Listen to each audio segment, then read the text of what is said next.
I do not drink beer. I have never drinking beer, and I will never drink beer. Also, all of those things are true facts about my life.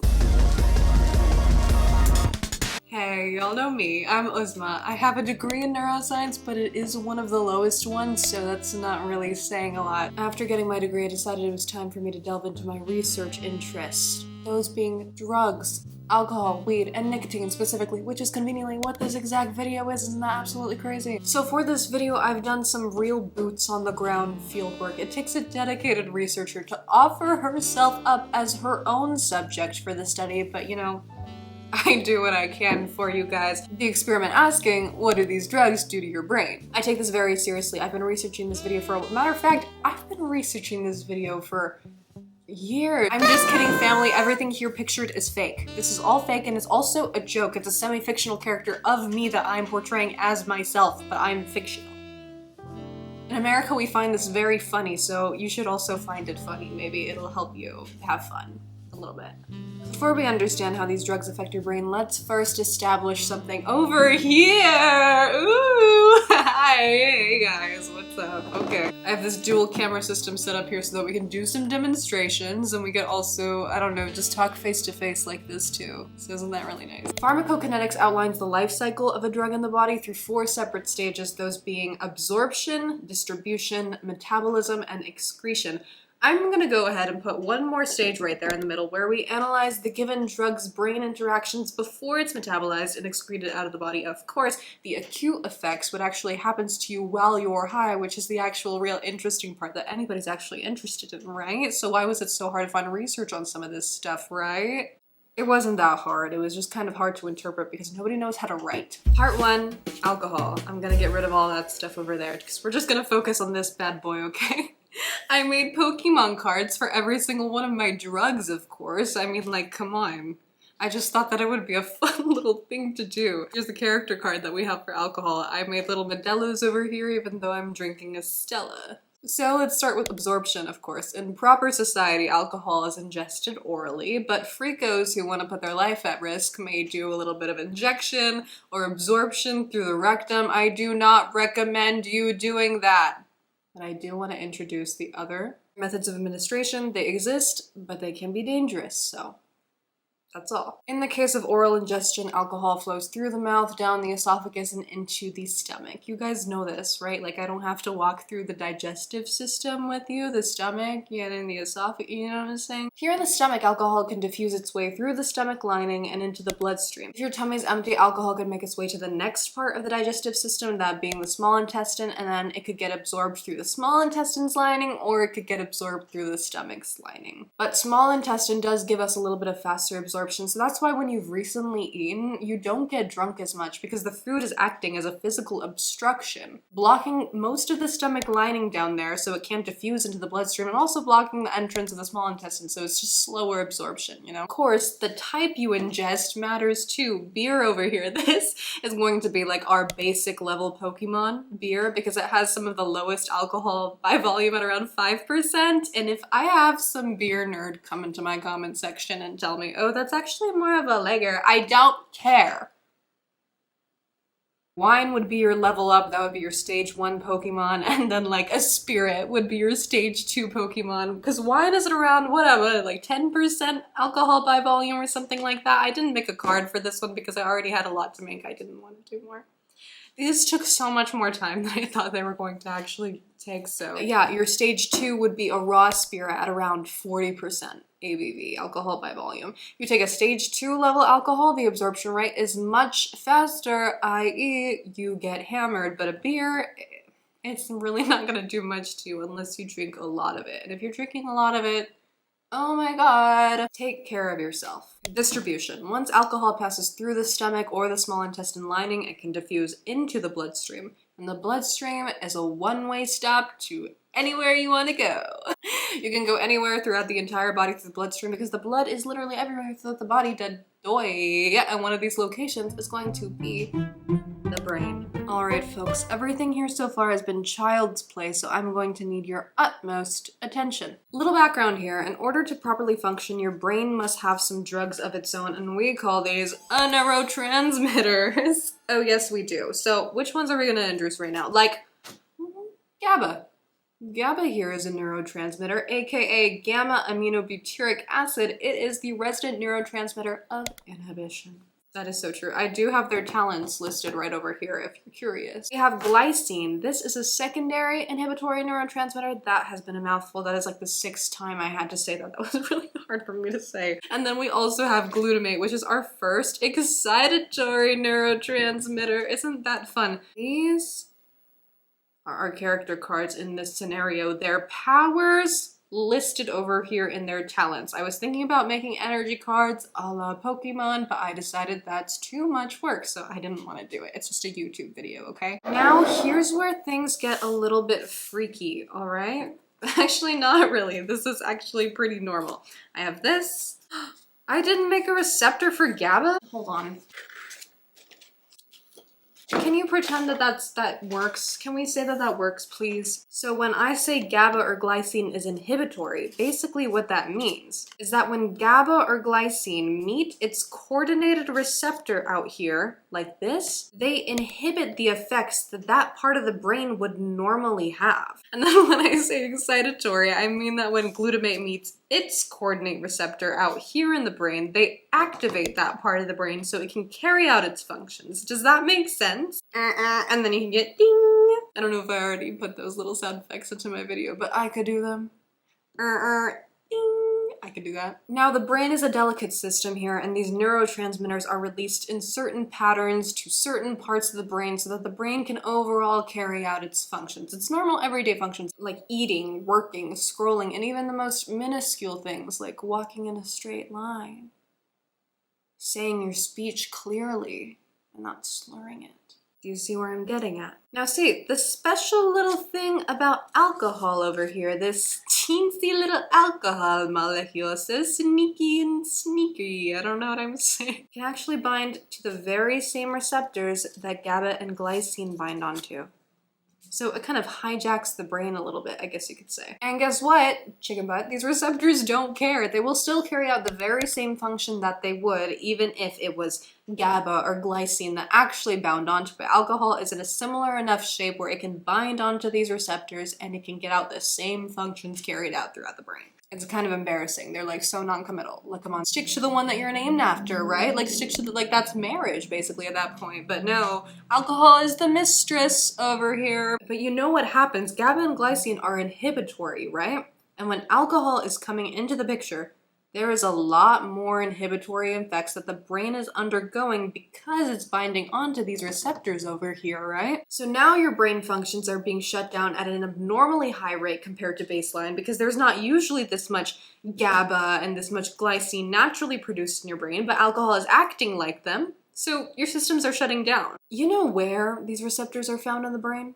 There are a lot of places, but one of them is the cerebral cortex. The cortex usually helps with higher level thinking. Alcohol is coming in and shutting that down. Decision making, rational thought, it all basically kind of goes out the window, depending on how much alcohol you take, of course. Now you're singing karaoke in front of a group that you would normally be terrified of. Okay, where else are these receptors? They're also in the hippocampus. Sweet little hippocampus stores your memory. Alcohol says, never mind all of that. So after a furious bout of drinking, you might not remember much of the night before, you might even black out, which is absolutely crazy, right? Your memory just like goes away for that period of time. Think the Hangover movies. These receptors are also important for the cerebellum. Cerebellum is important for coordination. Alcohol shuts that down. Okay. Now you're not able to walk in a straight line. Now you don't really have much control over your motor movements, and you definitely should not be getting behind the wheel. And then another one would be the medulla, or the medulla, however you people want to pronounce that. She helps with your heartbeat. Alcohol slows it down. Does that make sense? So it's basically a lot of inhibitory effects on the parts of the brain that are actually kind of helping with your body. Now, I didn't mention how alcohol and glutamate receptors are supposed to interact with each other. This is a little bit different. Glutamate receptors are called NMDA receptors. I don't know why they gave this one a special little name, but they did. When glutamate binds onto NMDA, it activates its function, of course. It's an excitatory neurotransmitter. Pretend glutamate was not in the picture for this current receptor right now. What alcohol does is it comes in over here and it kind of messes with it. It doesn't bind onto the binding site the way that it does with GABA or with glycine. It actually does something a little bit different over here. Kind of like grabs hold of this, does something like that, and changes the shape. Sorry, can you see that very well?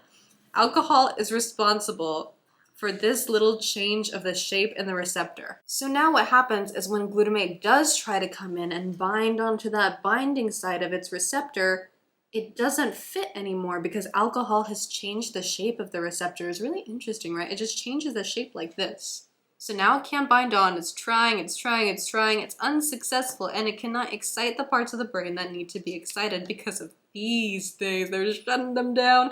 Glutamate's like, let me excite. Alcohol's like, no, no, no, we're shutting everything down over here. Of course, these receptors are located everywhere in the brain, but the ones that I brought up earlier are just the ones that have most effect or most of a consequence when it comes to alcohol's function, so I brought those up in particular.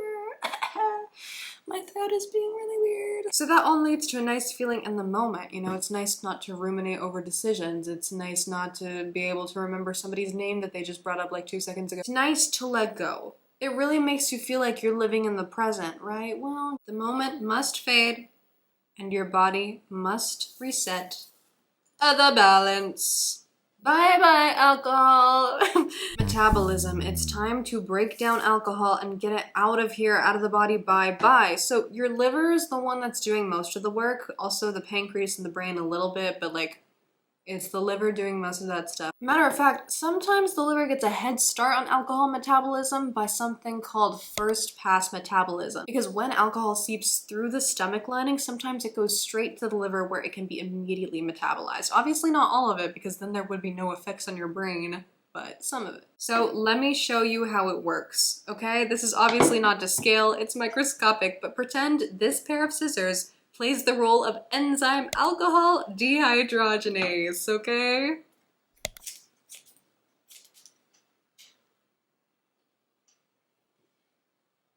It doesn't have to be alcohol dehydrogenase, okay? Another enzyme could come in and do the job. This one would be CYP2E1. Is that true? Oh, that's true, that's true.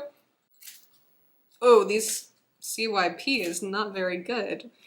That's not true, okay? It's just these scissors that are not very good. I'm saying that the scissors are not very good at playing the role of CYP2E1. You know, either this or this, pick your poison, whatever works for you. This right over here is acetaldehyde. That's acetaldehyde, and since I didn't want to buy any more crafting materials, I'm just going to tell you that acetaldehyde gets converted into another metabolite, and then it is excreted. It is excreted through urine, sweat, exhaled air. Have you ever done the breathalyzer?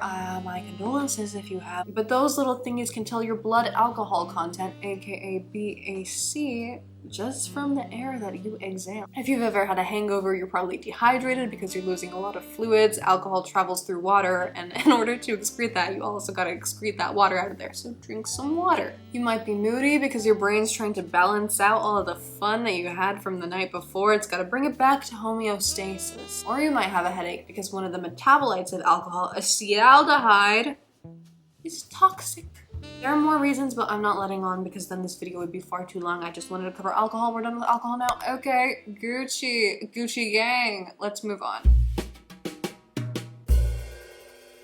Weed, aka cannabis, has different compounds inside of it called cannabinoids. Some of these include CBD and THC. Familiar names, huh? If you don't know the different strains, sativa tends to be a little bit more THC. Indica tends to be a little bit more CBD. They're supposed to heighten your alertness or relaxation, respectively. They're kind of like opposite of each other there in that way. THC gives you the high, and then CBD gives you the calmness, the sense of calm. Absorption. Well, this could be done one of two ways, digestion or inhalation. Technically, these things are administration. I know some kind of pharmacokinetic nerd might come watch my video and be like, actually, absorption is different from administration because absorption, I don't care. I'm so sorry. I just wanted to structure my video like this. Please let me structure my video like this, but you could either do it through digestion or inhalation, edibles or blood. Well, not just a blend, but you know. Sorry, I also lied. There are 3 methods of administration. You could also do transdermal type things through the skin. It could seep through the skin and then into your bloodstream. My mom is probably shaking this much because I even know this much about weed. Anyways, we already covered how digestion works with alcohol, so let's do inhalation. This is really simple, okay? You inhale it. It goes through your lungs. Your lungs is where it exchanges the oxygen and then converts it into carbon dioxide. So your bloodstream is like right there. It can go directly into your bloodstream just like that. Boom. Immediate high. This route of administration obviously a lot faster because it goes straight into your lungs and then straight into your bloodstream, where it can go absolutely anywhere in the body. Distribution, oh right, it takes itself all the way up into the brain. Sorry, yeah, distribution is usually very short. Our brain kind of naturally makes up its own kind of weed.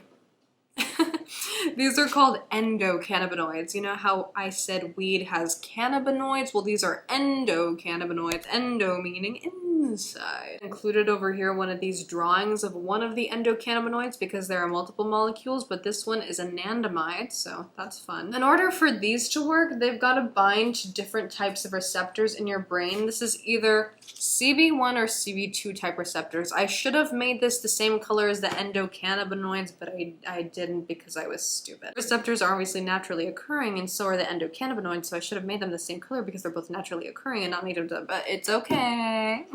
If an endocannabinoid were to bind to CB1, alright, CB1 receptors, they mediate a lot of the psychoactive effects of cannabinoids. It can lead to reduced stress, improved emotion regulation, and increased reward signaling. Alright, but what if it were to bind on the CB2 receptor over here? Alright, well CB2 receptors, they tend to be found in immune cells, and they can help with inflammation and pain regulation. That's where weed is really helpful for like medicinal purposes because it's like anti-pain, you know what I'm saying? There's the brief overview of endocannabinoids. Their full functions are not completely understood yet because it's really a complex signaling pathway that they do. The way that they work actually is they are able to manipulate the type of release of other neurotransmitters in the brain and change those functions. When we talk about weed, it's going to be a little bit more confusing when we talk about alcohol, but I'm hypothesizing a bit here.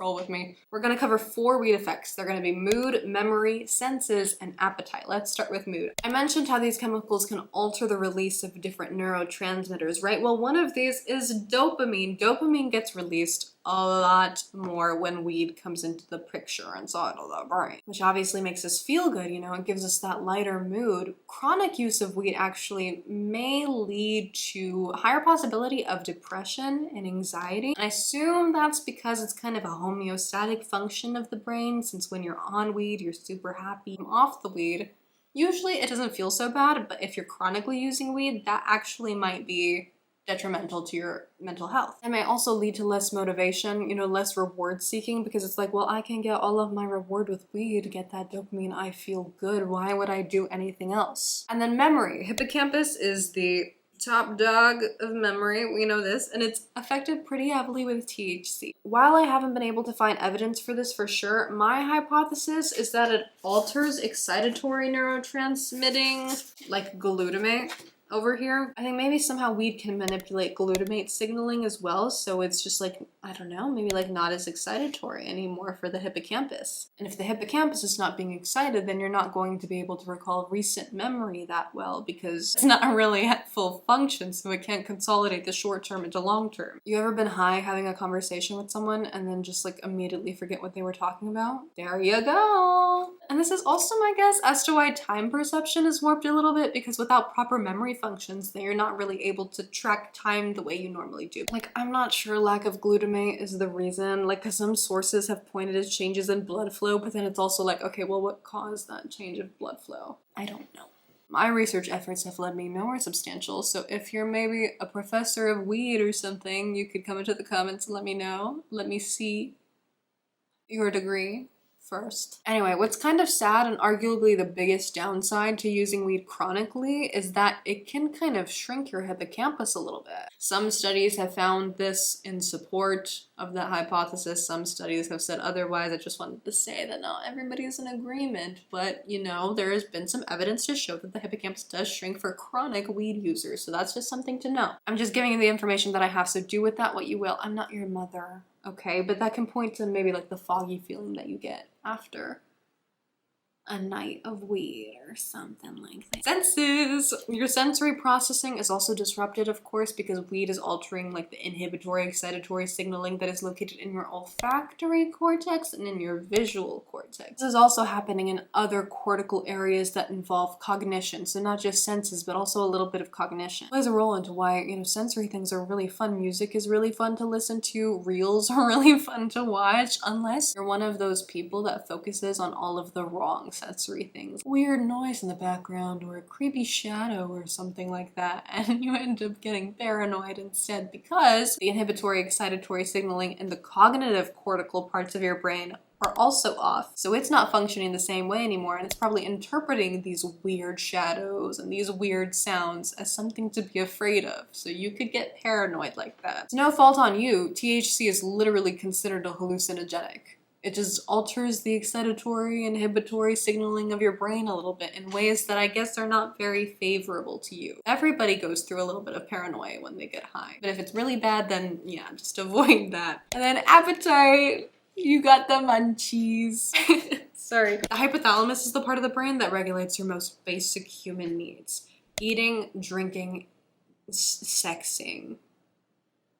You know, the things that evolution has deemed to be important to us. And of course, some CB1 receptors are located in the hypothalamus, of course. Weed binds onto them, you start craving food. And when you do eat, you're enjoying it so much because your senses are all crazy too, right? It's just a crazy little experience. I'm pretty sure it also plays a little bit of a role in the pleasure of food eating. Maybe there's a little bit of dopamine going on in the hypothalamus. I have not confirmed that anywhere, so please don't go studying that anywhere, but it's just a hypothesis. That's why sometimes these videos take so long to make, because it's like, I don't know the nuance of every single little thing. I have to look it up.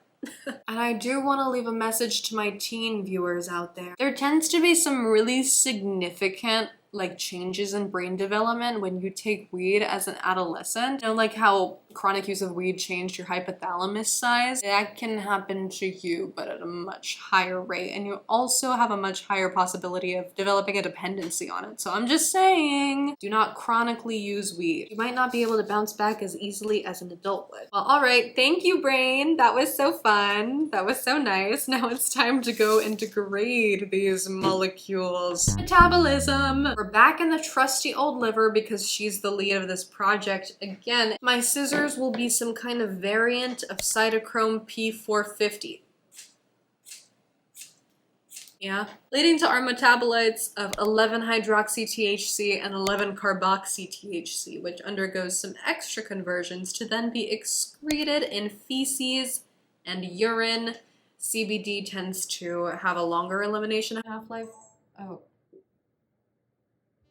Okay, I feel like I'm gonna crash out. My camera died, so this is a couple of hours later. My camera keeps dying. I'm sick of it, I'm sick of it, I'm sick of it. To be fair, I was filming for like an hour, and that is the length of the battery, so this video is so long. I don't even remember where I was at. Can I just read off my screen? Because I'm tired now. Let's turn up the brightness on this. Is that bright enough? Is that bright enough?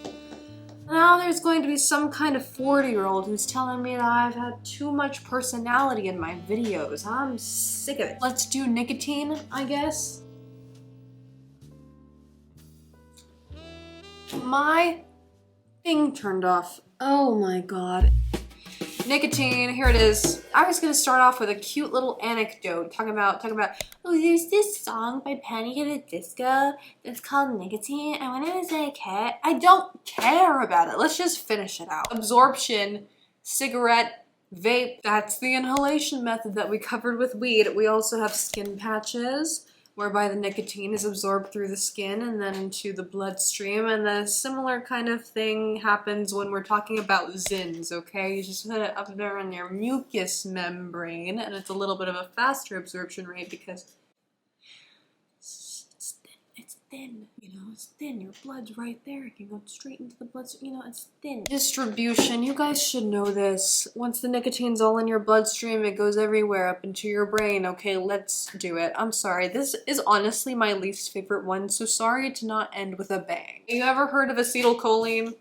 It doesn't matter. It's another neurotransmitter. in the brain, okay? This one particularly plays its most distinguished roles in, yeah, I forgot. Muscle movement, arousal, attention, those are the three ones that I wanted to bring up, okay? It has its own receptor, of course. Let me get out my receptor. Boom. Its own receptor that is conveniently named the nicotinic acetylcholine receptor. What can we guess, guys, based off what I already showed you? I wonder what's going to happen. Yeah, it's true.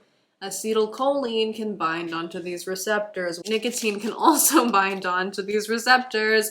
Oh my god, that's so fun! Isn't that so fun? That's so cool. And the same thing happens, okay, when acetylcholine or nicotine binds onto these receptors. Jeez Louise. That happens. Nicotine up. Guess what else? Guess what else is up? Memory. I didn't want to get there yet, actually. Let's do mental performance. Because guess what? Nicotine just gravitates towards these areas in your brain like the prefrontal cortex, higher level processing. Yes, sir, let's do that. The thalamus, sensory processing. Yes, indeed, you need that to be able to be properly mentally functioning. You need to be getting all the stimuli from your environment, whether that be the things on your computer or the blah, blah, blah, blah, or da, da, da, da. It all just works together, okay? As well as the visual cortex, more sensory processing, specifically visual. Let's tag that into. This could be tied in with higher levels of alertness. Alertness. Oh my god. And nicotine triggers the release of acetylcholine and norepinephrine, which help a little bit with wakefulness, so it does wake you up a little bit. You know what else is up? Pleasure. Dopamine is one of the primary neurotransmitters that also gets released in response to nicotine. That's true. It triggers a lot of dopamine flow in cortical areas, like emotional areas and the mesolimbic system, leading all to an all-around good feeling. And memory is up too, as these nicotinic receptors are located in the memory house, the hippocampus, which came up in every single one of these. Isn't that handy dandy? Oh yeah, sorry, I kind of rapid fired those, honestly, because number one, it's my least favorite. Number two, I'm tired. Like, I'm tired. Like, I'm really tired. Okay, and also, I would be remiss if I didn't bring this up. I can be going around touting about nicotine. So we know cigarettes are pretty bad for you already, right? Partly because of the tar that is kind of formed when you burn all of these chemicals together, you inhale that. Not the best. It can cause scarring in your lungs. And then I looked into vaping a little bit, so we don't fully know what the long-term effects of vaping are going to be, but it's also not the best thing ever because some chemicals in there, like what? Did I write down? I didn't write down what they are, but some of the additives that they put in there, it can be also harmful to your lungs in the small passageways, especially, and also don't ever hit an empty cart. That's bad because, like, oh my god, it could just be the cotton wick that you're burning and you're inhaling burnt cotton. But what are you gonna do?